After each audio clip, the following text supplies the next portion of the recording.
Hello everyone, my name is KJ. Hi, I'm Tashi. Hi, I'm Anju. This is the Project 13 group, and we are doing the database management systems final project presentation.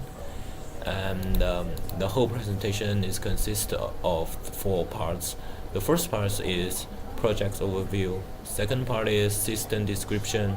Third part is system architecture, and the final part is the database design. And now let Tashi begin with the first part, which is the project overview. So, talking about the project overview, Trainly.io is a web based application which involves online learning and helps anyone to achieve their academic goals. On Trainly.io, you can be a student and take up various courses that we offer.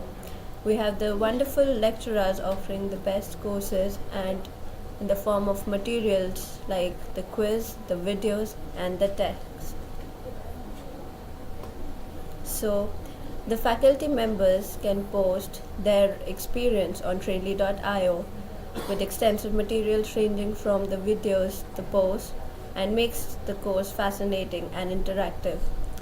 So, when you complete a course at Trainly.io, you can acquire a certification of completion which can be shared with your friends and the employers.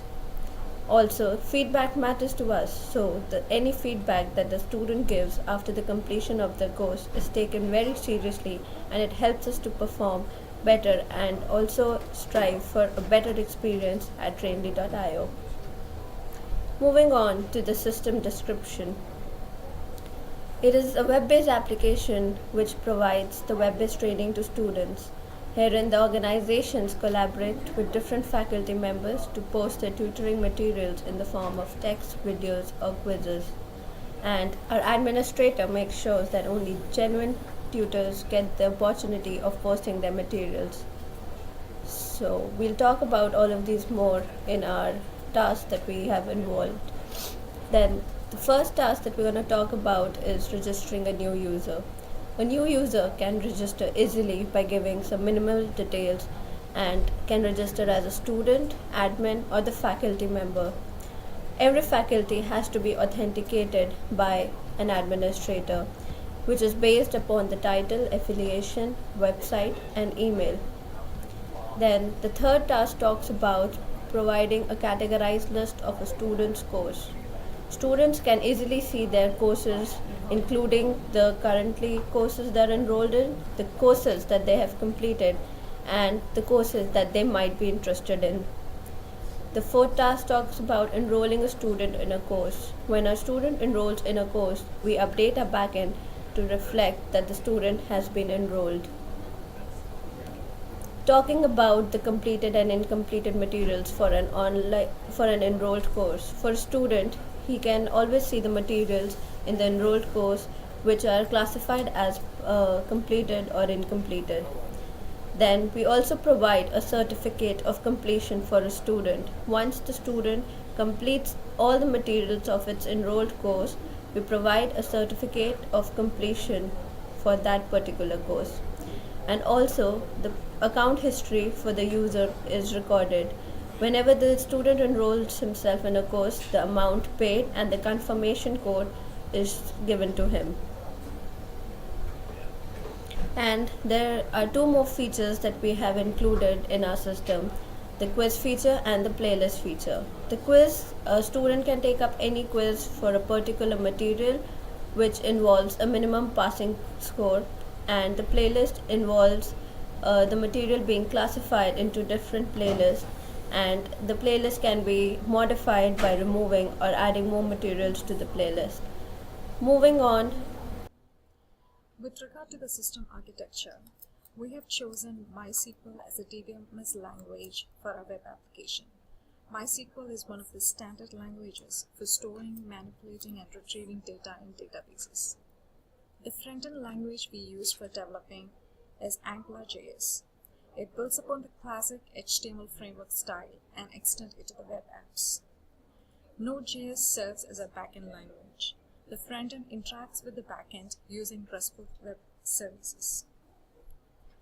The reason why we have chosen them MySQL offers a more flexible, accommodating layer for storing, manipulating, and retrieving data in databases. Node.js provides a better nexus for running your server, while Express.js helps standardize how you build your websites. On the client part, AngularJS provides a clean way of adding interactive functions. Putting them all together, they make a clean, coherent mechanism for moving data from user to disk and back again. So how they all talk each other? When a client makes any request, it is firstly processed by the AngularJS. AngularJS is a client-side language in JavaScript. So after that, the request enters in phase 2, which is the Node.js. Node.js is a server-side language in JavaScript. After that request is made, we enter into the third phase, which is Express.js, and it makes requests to the database. After that, the MySQL retrieve the data and return the response to the Express.js. Then Express.js return response to the Node.js, and the Node.js return into the AngularJS to display the result.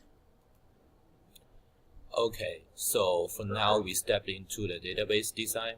For the first step of the database design, we need to make the conceptual design, which is we need to make this ER diagram. And using this ER diagram, we can transfer it into a relational schema. As you can see here, we create 27 tables there with plenty of data in it. And you can see we built the primary key and foreign key, link every table together and interacted with each other. There is the database system we use is the MySQL. So you can see we have 27 tables in this training schema, and for each table we have plenty of data, and we use the DDL and DML to build and populate the data in the database. As you can see here, we just make a screenshot of the one part of the DML and the DDL.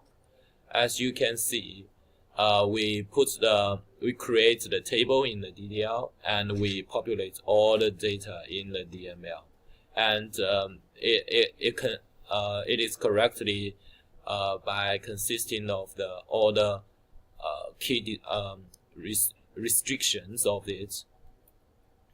And then next step, we step into how to put the SQL queries into the backend part. As you can see, we use the Node.js, and Node.js can communicate with database using npm package, which is called MySQL, and then we can put the SQL queries inside the Node.js, as you can see in the left picture. And on the right picture is the HTML part for the AngularJS and Bootstrap.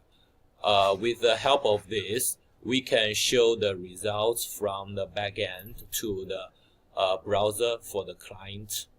So you can see what is the result on the web page.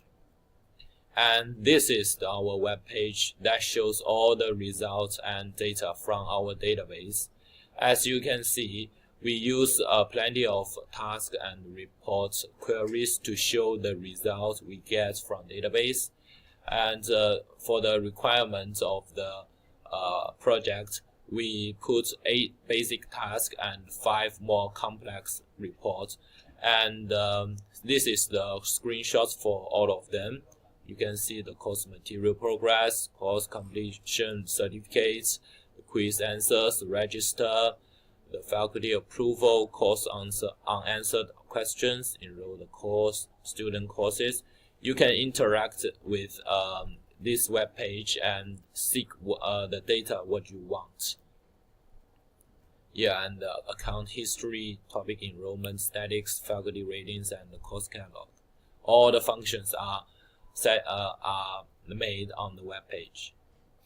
And the last thing is the physical design. For the denormalization, our database satisfies all the 1NF, 2NF, and 3NF. And for the index, it seems the database is not very big, so we only use the primary index. including other index, cannot improve the performance significantly.